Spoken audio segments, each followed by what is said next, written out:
Welcome to the Create Today podcast. This show is all about how you can create the life that you want one day at a time. And my guest is the amazing Angela Goodman. And I just have to read her bio because it's incredible. She's the founder of Valkyrie Ventures Group and Eateries of Loudoun, has a passion for helping people unlock their financial mindset.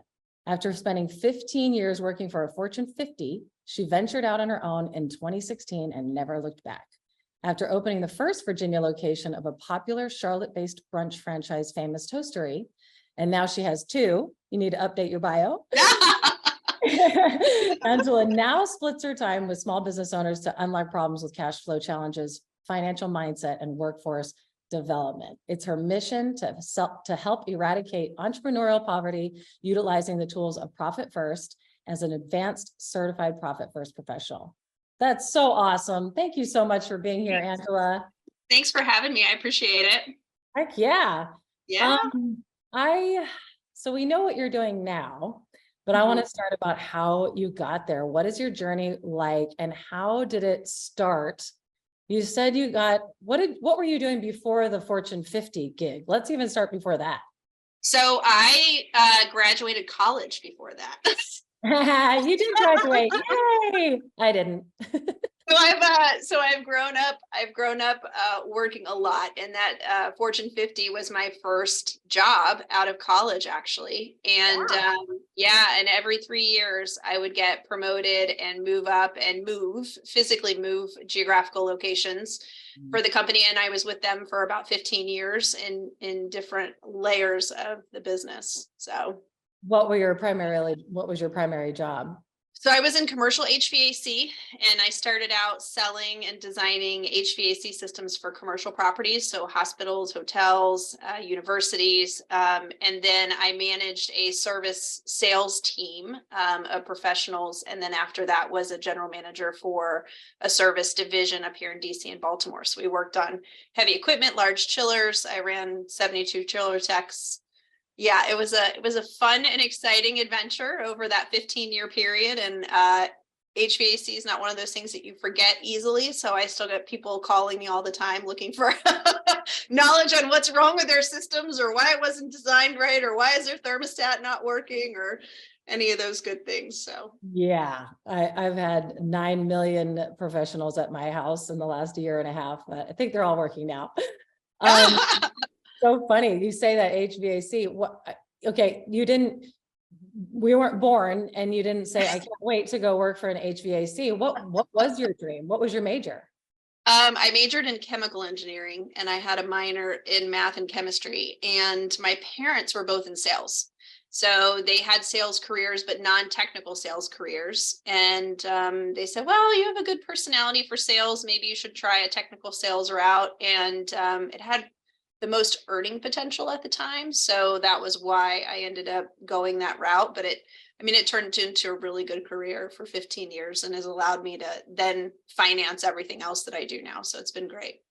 It is amazing. And not only finance, I can imagine how many of those skills that you learned do you apply today?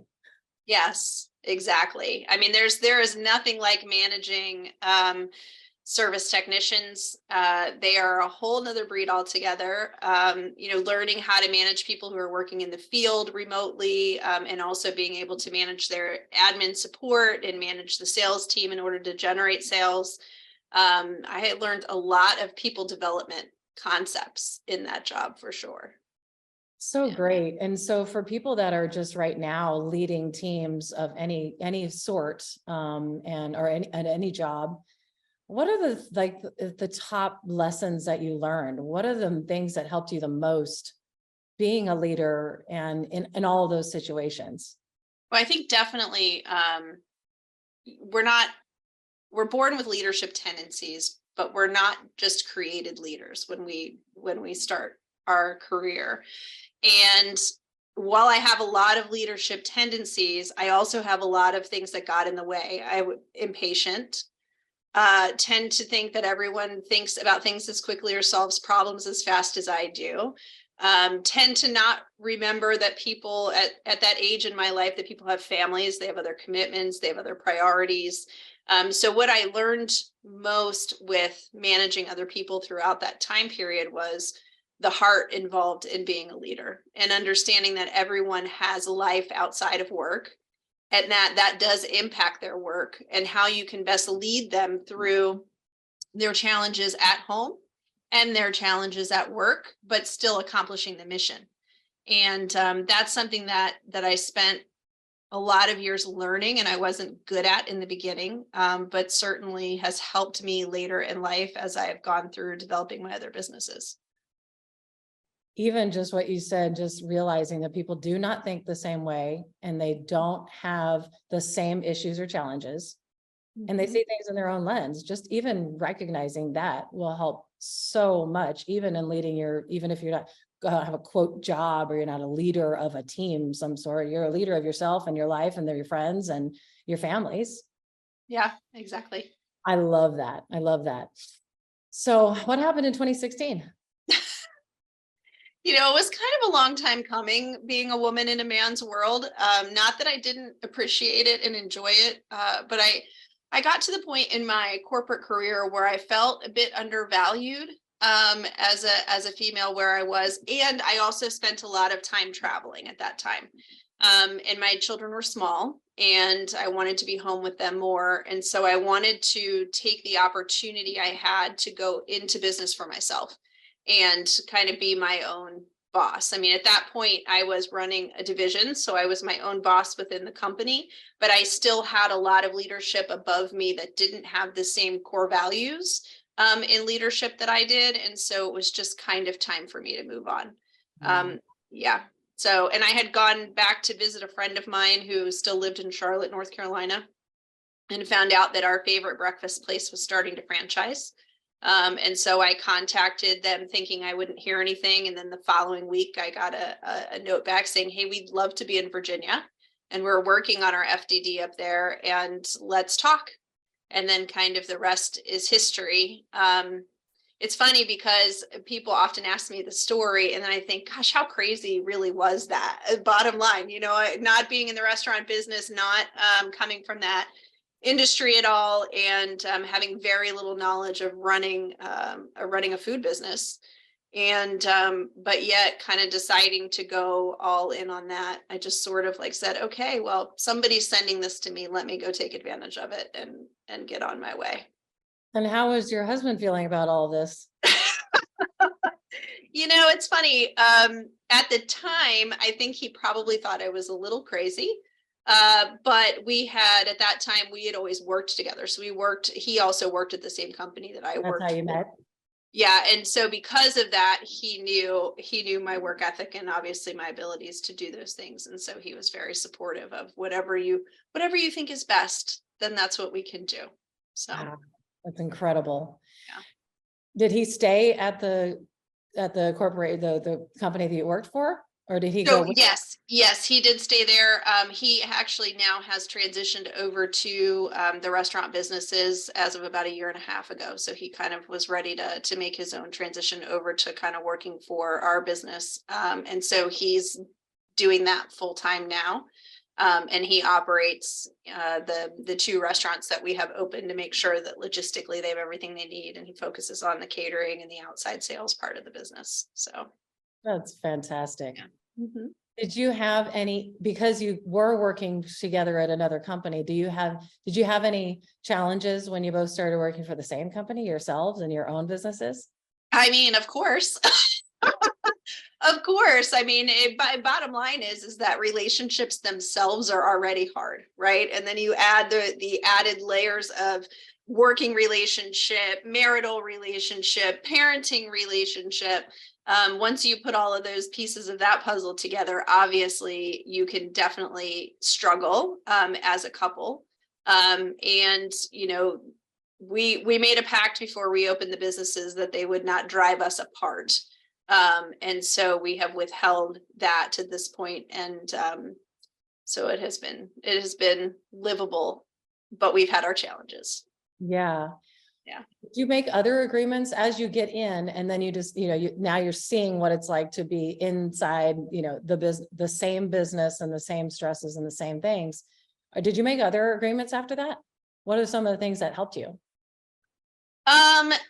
I'll say this. I think the biggest thing that helped is that we just agree to disagree when we have those moments. You just have to say, okay, well, you don't agree with where I'm at. I don't agree with where you're at, but we got to have, at the end of the day, we have to get the job done.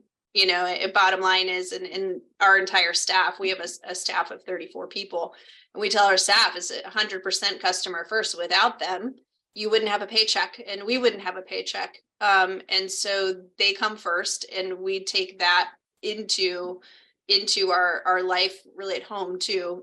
At this point in time, we made a commitment to the business itself has to come first. Of that to be successful, the customer base has to come first. So we operate off of similar values, and that's at the end of the day, that's what matters most. That's awesome. Yeah.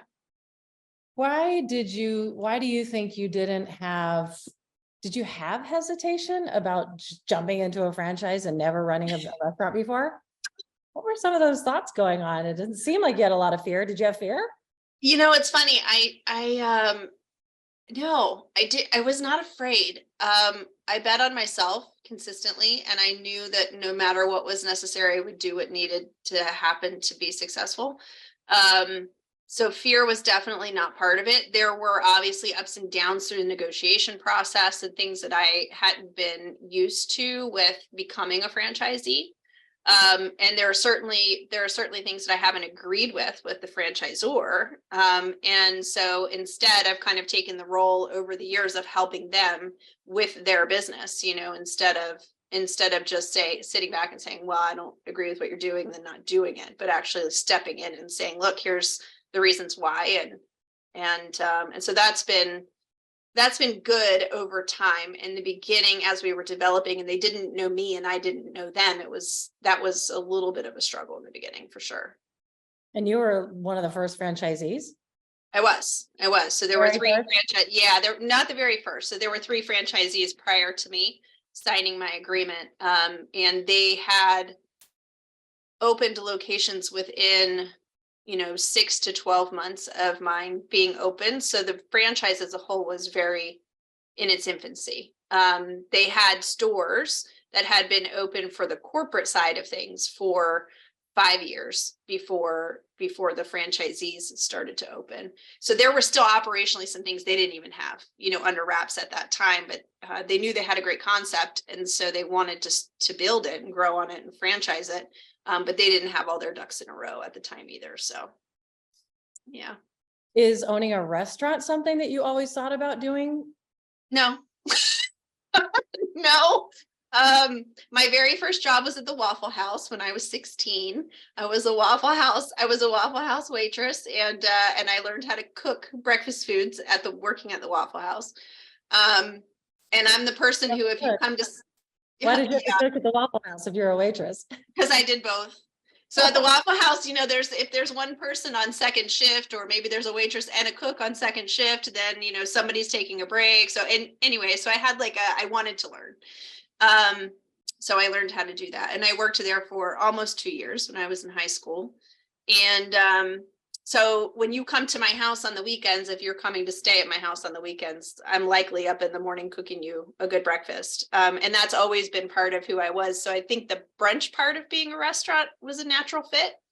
But otherwise, no, I never thought I would own a restaurant.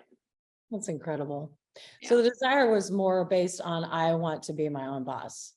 100%. 100%. And it's funny because when you work for someone else and they don't value you in the ways that you feel you should be valued, you take that into your own business.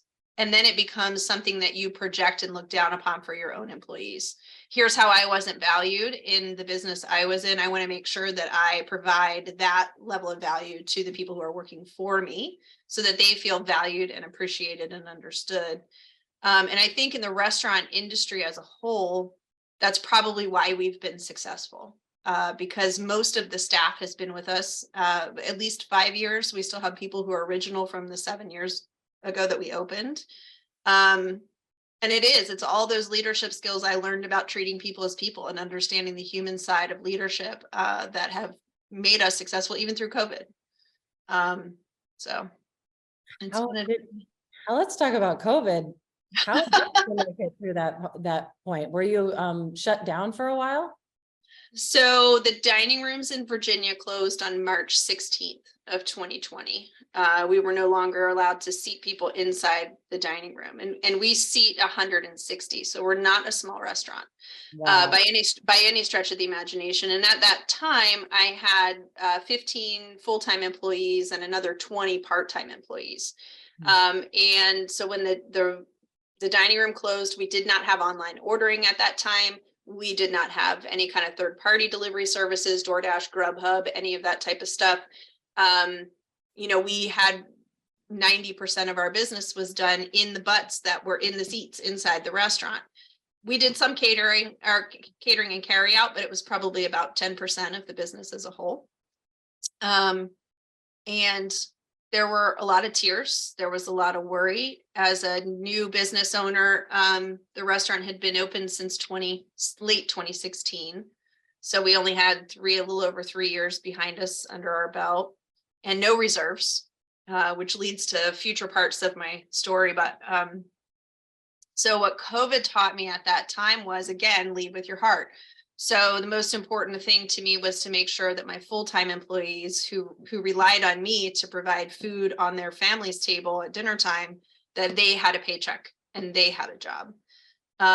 So I just kind of said, okay, let's go to the drawing board. What can we do? What can we, do to bring in revenue? So we actually started connecting with HOAs, homeowner associations, and saying, hey, if we can utilize your list, can we create like a Saturday? We'll deliver breakfast meals to all the families in the neighborhood and drop it on their porch. So we created a menu, and then we contacted the homeowners associations, and then we started delivering ourselves food that we cooked in the restaurant to their doorsteps. And what a surreal thing that was. The very first Saturday that we did it, I'll never forget. The very first drop that we made, it was a family of 6, and we had put together these family meal kit ideas, with French toast and scrambled eggs. And we sold mimosa kits so they could make mimosas in their own house with a bottle of champagne. We really tried to kind of recreate it. And the very first drop, gloves, mask, food in hand. And we ring the doorbell, and then back in the window, gloves, mask of the people on the other side of the door. And that was the first weekend in April in 2020. But that is that thinking out of the box and creating that and doing that. I mean, we delivered that particular day, we delivered to 60 families. That day we delivered to 60 families, and we kept it going. And then we also had a couple of organizations who put together food schedules for the hospitals. So we fed nursing staff. We had people who would contact us to take food and deliver it for lunches, dinners, breakfasts for nursing staff to help them get through the pandemic. So it was just a time where it was like you just had to shift gears and do whatever it was that you could do, to bring revenue in. But at the end of the day, that was my number one focus, was how am I going to bring money in to make sure my staff gets paid? So I think a lot of people have impression or a viewpoint about entrepreneurs, about capitalism. And I think this story really shows people that most entrepreneurs feel very responsible for their people. And everyone I know feels responsible for every single one of the employees to keep their jobs, to keep their paychecks, and put food on their families. We have an overwhelming sense of responsibility. Yep. It's a very, it's a great example of that. And it's also an example of how much you have to pivot in life. Even if you don't own a business, with your family, have accidents happen, or moves, or jobs you lose. And what are some insights into how do you make it easier for people to pivot, or maybe identify that I could look at this as a tragedy and this is horrible, and how did you get to the next step? How did it's a shock for every single person, the specific one. Everyone who owned a restaurant had to shut it down.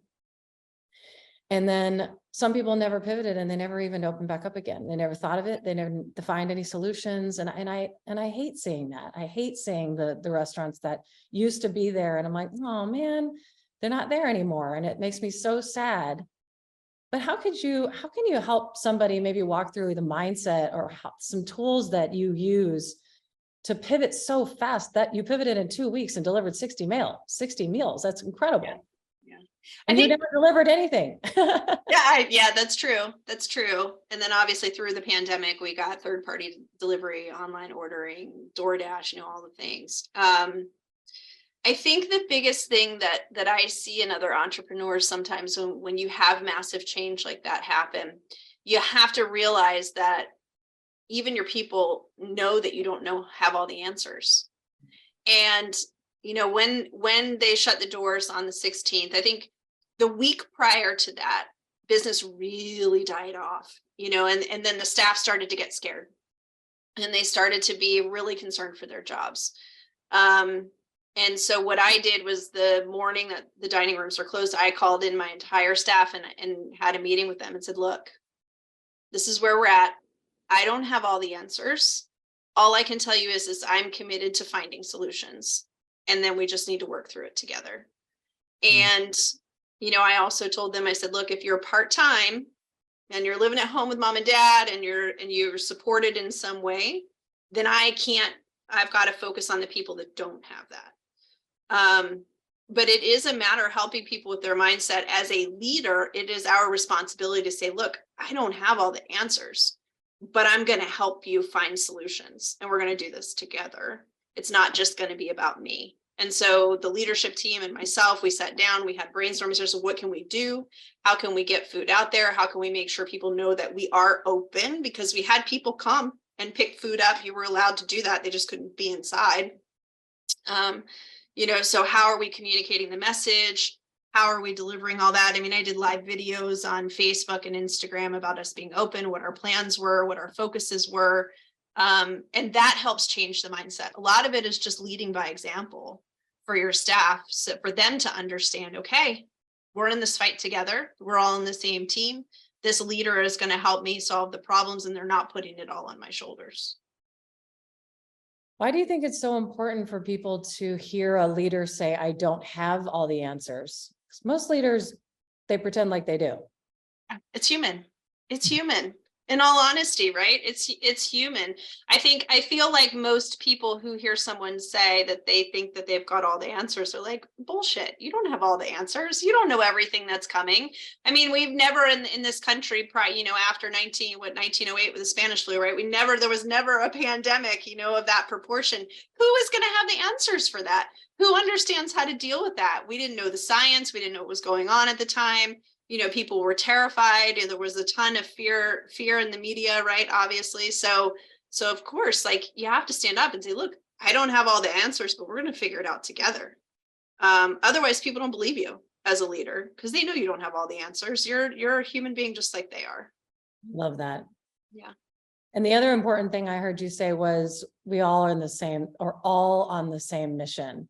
Yeah. And did you find it difficult to get everybody on the same mission, or were they? Was it difficult? Oh, of course. There's always going to be a few outliers out there, right? And as the programs started to roll out, as the assistance programs started to roll out during COVID, then there were people who were like, okay, their little calculators out, and they're like, all right, let me calculate how much I can make on unemployment versus how much I'm actually going to make by staying working versus how long I can do that for. And let me say that it's this reason or that reason. So 100%, we had some of that gaming the system happen in our business. I didn't stand for any of it.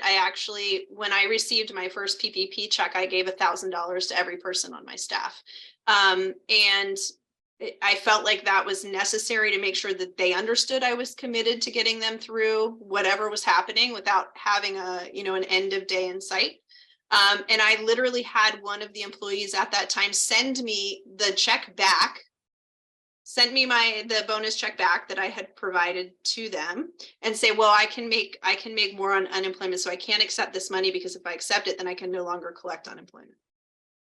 Wow. How many employees did that? They chose unemployment. Just one. One. Just one.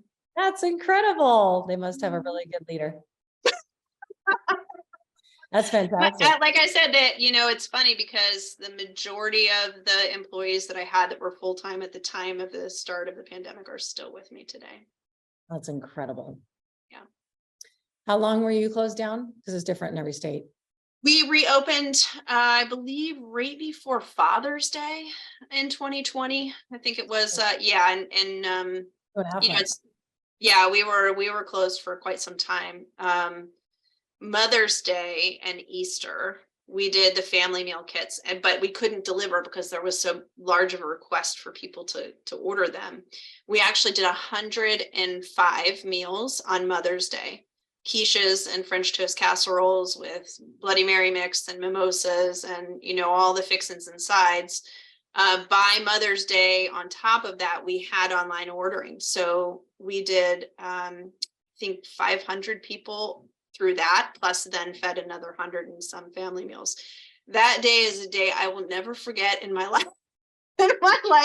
It was crazy. It was one of those days where Scott and I, my husband, we were shoulder to shoulder putting together the meals that were going out the door. And we were fighting like cats and dogs because we were under so much stress to get it done. But we made it. We're still alive. We're still here. 660 family meals in one day. Yeah. Oh, Yeah. It was a lot. It was a lot. Yeah.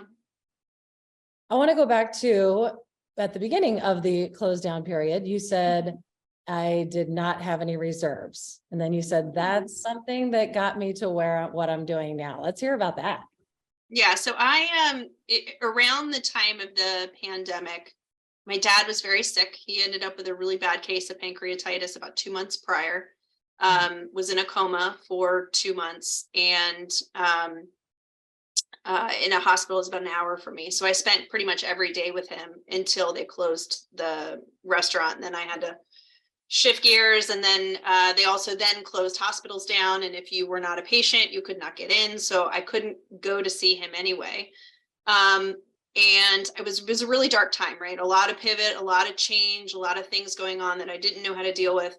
And so I actually came into contact with somebody who said, hey, there's this great guy that does a podcast named Andy Frisella, and maybe you should start listening to that. And so during that time was when I found Andy's podcast and then heard of 75 Hard, which you see obviously in the background. And one of the very first books that I read on 75 Hard was Profit First. And Profit First came out in 2014, 2015 time period. And Profit First, finding it at 2020 with no reserves was like, where the hell was this 3.5 years ago? I would have had reserves. I would have had something going into the pandemic that would have saved me. And so I found it, I read it. I implemented the cash flow management system of Profit First into the restaurant business during a time where we had, PPP and the restaurant revitalization grant and some state money that had come in. And so it was like, okay, now I need to be a good steward of the funds to make sure that this doesn't ever happen to me again, and it doesn't happen to my team again.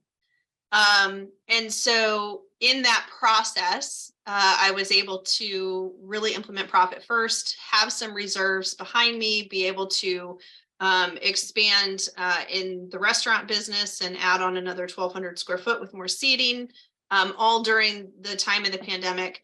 And then I said, oh, this has changed my life. I need to teach other people how to do this and how to implement it in their businesses so that they don't go through the pain and the struggles and make the mistakes that I made in the first 3.5 years that I was in business for myself. So then I started Valkyrie Ventures Group and started just by word of mouth, just small businesses and entrepreneurs that somehow crossed my path.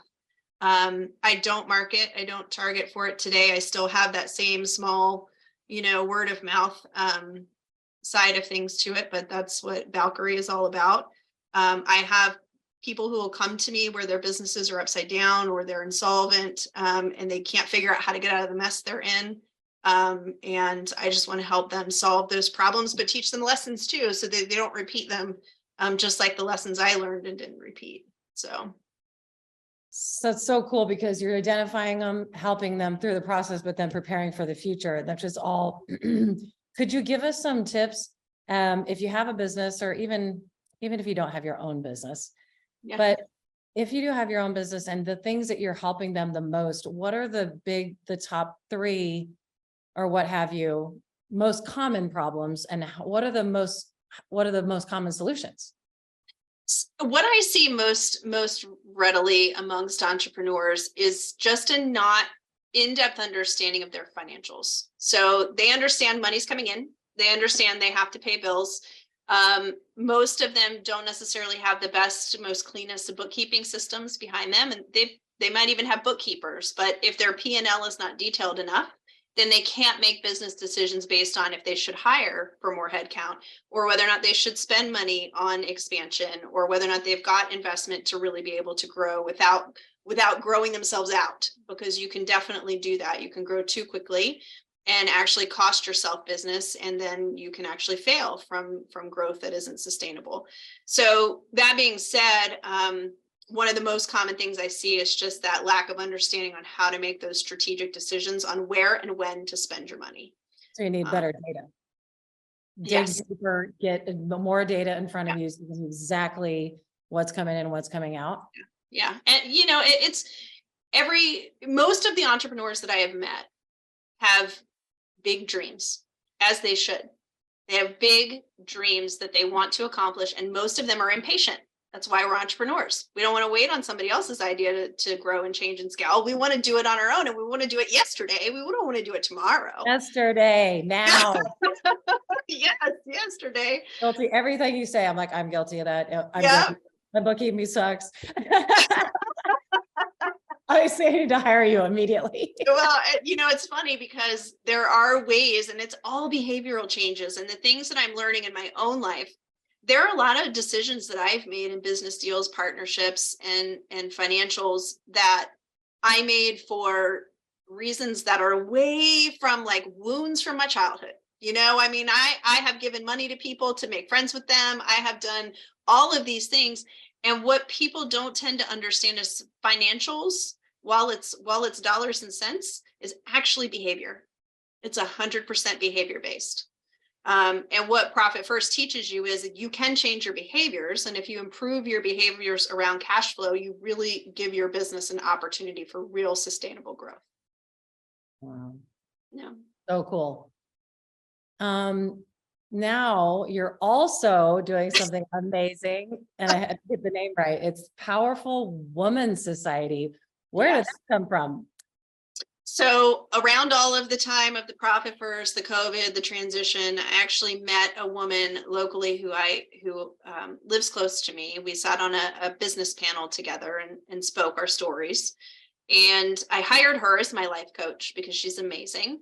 And I worked with her for about a year, and we're like, why are we doing this way? We should really work together to help impact other women, and support other female entrepreneurs who are trying to learn their business and learn financials and balance their life between being moms and being sisters and wives and friends and business owners. I mean, it's a very, very, very busy thing for a woman to own a business and have all of those other requirements in their life.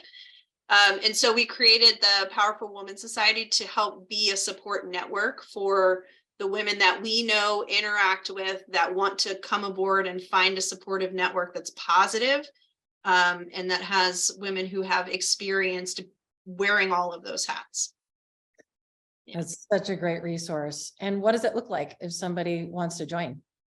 So we actually have a Facebook group where you can network and connect with the women that are in the society. And then we have a couple of different offerings. We have a book club that actually just launches this month. And so we're excited about that. We've selected the 6 books that we'll do for the first year. Now I have to know what they are. Are they The very first one is the 4 Agreements. Nice. because it's the basis and kind of the baseline for you and impacting yourself. So we are starting with the 4 agreements. We have books like The Power of One More is on there, A Happy Pocket Full of Money, which is one of my personal favorites. I've got to read it. It's on I'm on a stack here somewhere. I've got what, The Happy Pocket Full of Money? Yes. Oh, so good. Have you started it? I haven't started it. I got to Oh start. my God, it's amazing. And Okay. it's nothing like what the title would lend you to. Okay. It is nothing like that. It is all about having the growth, the abundance, and everything to solve all of those issues in your life within inside you and how to get that out. So that being said, that's one of my personal favorites. And then, so those books, along with a few others, are in the book club rotation for the first year, but Amazing. Yeah. So you read one book every other month. How often do you meet? So 4 Agreements is a small book. So that one we're obviously do just during the first month. And then the next book that we roll into is actually a 2-month period of time. So we have an open Voxer chat app so that people can talk, and we'll add prompts to that so that people can talk about it throughout their readings. And then also we meet once a month to have a discussion and talk further about what we see, how it's impacting us, if there are things that we want to discuss, that type of thing. That's fantastic. Yeah. I wanted to talk about one more thing before we wrap up. You heard about Andy Frisella. Some of my listeners might not know what 75 Hard is or who Andy Frisella is. I keep forgetting there are people who don't know who he is. There's still. I know there's a lot of people who don't know who he is. Yeah. And you heard about him, you listened to one podcast, like what happened from, hey, here's Andy Frisella, and then boom, you're starting 75 Hard. And let's talk about that journey a little bit. So I started listening to the Real AF podcast, and I had probably been listening to maybe a month's worth of episodes, maybe 4 or 5. And then he released an episode about 75 Hard. And at the time, so 75 Hard, for those who are not aware, is a mental toughness program. And it is a program that was created to help him through times where he was going through severe depression and trying to run his businesses and trying to do all the things that a great leader does. And so it's a lot of tactical things to keep you focused and keep you on point: exercise component, dietary, water, all the things.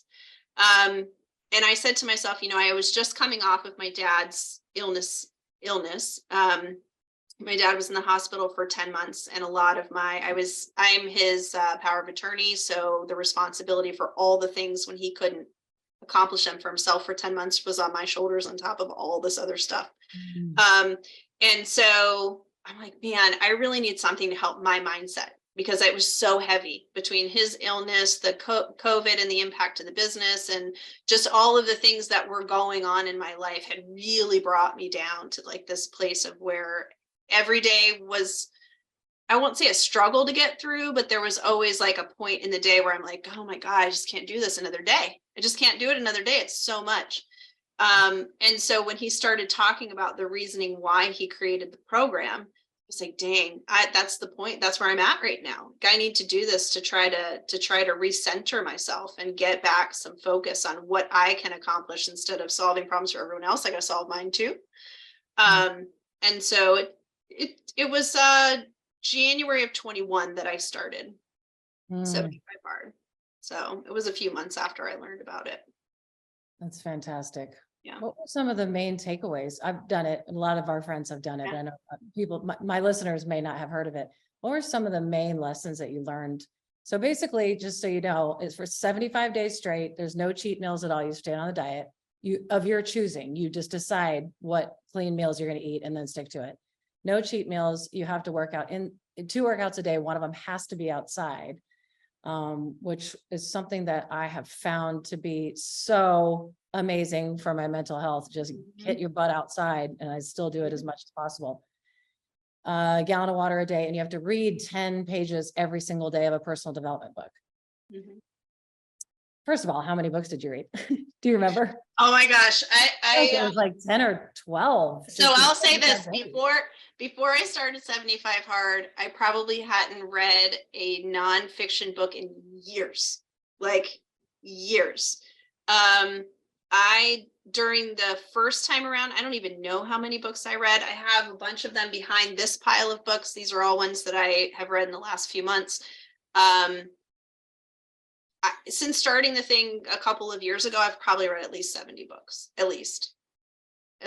My book bill is ridiculous. And I have a pile of books I haven't gotten to yet that for whatever reason will come to me and hit me. And so I pick them up and they're sitting like you, sitting in a pile. I have to. I have to get them or else I'll forget about it and then I won't write it down and I won't get it and then I'll never read it. So even if I don't read that and for 3 years, I don't care because I don't want to forget about it. Right, exactly. And I will say that you had asked what some of my biggest takeaways were. I think the biggest thing is you can commit to yourself. If you do nothing else, just commit to yourself. And every day is a new day. You don't have to commit to yourself for 75 days. You just have to commit to yourself to one more day. I'm going to do it day 2, and then I'm going to do it one more day tomorrow. And then when tomorrow comes, you tell yourself, I'm going to do it today, and I'm going to do it one more day tomorrow until you get to the end of 75 days. And you just make it a priority to commit to yourself that you're going to get through it. So I think that's probably one of my biggest takeaways for sure. So beautiful. I love what you're doing. Thank you so much for your time and for all of your wisdom. How can our beautiful listeners find you? Probably the easiest way is on Instagram at MS Angela Goodman. So Ms. Angela Goodman on Instagram. And then you can also find Valkyrie Ventures Group at VVG_consulting on Instagram as well.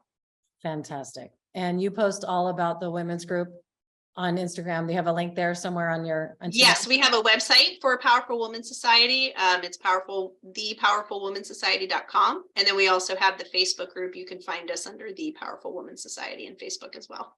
It's so fantastic. Thank you, Angela, and everybody listening or watching. Thank you so much for being here. I really appreciate you. God bless you.